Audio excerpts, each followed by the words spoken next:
Shalom saudara-saudara terkasih dalam nama Tuhan Yesus Kristus. Doa saya dimanapun kita berada pada saat ini, kita selalu merasakan sukacita dan damai sejahtera dari Tuhan kita Yesus Kristus.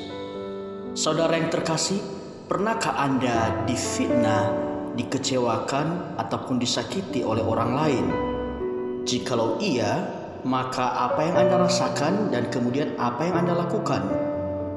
Orang yang disakiti, dikecewakan, atau mungkin difitnah orang lain, pada umumnya dia akan menyimpan sakit hati, menyimpan dendam dan amarah.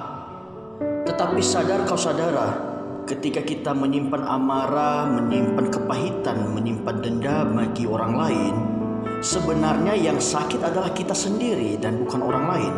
Yang kehilangan damai sejahtera dan sukacita adalah kita. Sedangkan orang lain yang kita taruh rasa dendam belum tentu merasakan hal demikian. Oleh karena itu saudara yang terkasih, apapun alasannya, tidak baik bagi kita untuk menyimpan kesalahan orang lain menjadi suatu kepahitan, karena hanya akan menyakiti diri kita sendiri dan merugikan diri sendiri.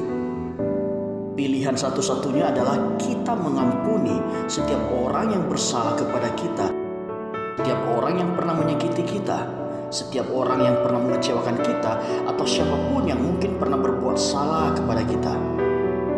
Matius 6 ayat 14-15. Karena jikalau kamu mengampuni kesalahan orang, Bapamu yang di sorga akan mengampuni kamu juga.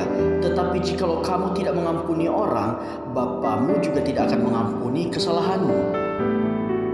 Saudara yang terkasih, memang tidak mudah bagi kita untuk mengampuni seseorang, apalagi yang sudah menyakiti kita begitu dalam. Tetapi mengampuni adalah pilihan yang terbaik untuk kita lakukan. Mengapa kita harus mengampuni orang yang bersalah kepada kita? Pertama, kita harus mengerti bahwa kita adalah orang berdosa yang tidak mungkin diampuni kesalahannya. Dan kesalahan kita pun, juga dosa-dosa kita tidak sebanding dengan apapun di dunia ini. Tetapi Bapa di sorga memilih untuk mengampuni kita dan menebus segala dosa-dosa kita. Jadi, kalau kita mau diampuni oleh Bapa di sorga, maka kita juga harus melakukan demikian. Kita harus mampu mengampuni setiap orang yang bersalah kepada kita, siapapun dia, dan dengan cara apapun dia yang telah menyakiti hati kita.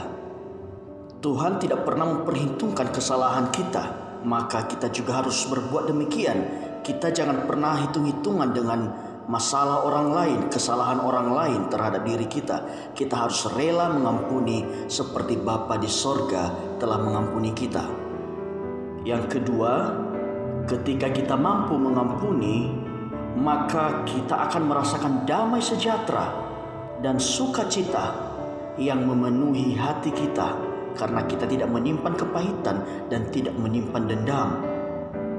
Yang ketiga, ketika kita mampu mengampuni, maka kita dihindarkan dari berbagai perbuatan dosa.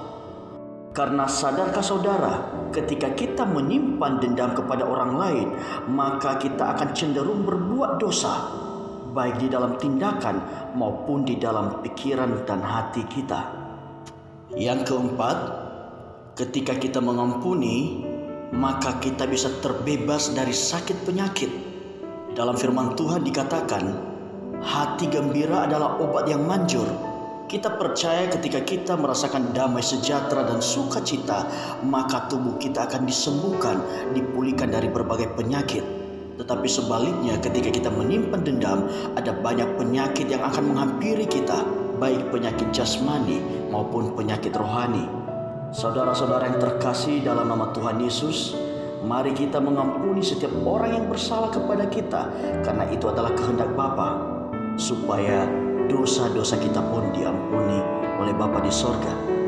Doa saya, setiap kita meneladani Tuhan Yesus Kristus untuk mengampuni setiap orang yang bersalah, sehingga semakin hari hidup kita semakin serupa dengan Tuhan Yesus Kristus. Tuhan Yesus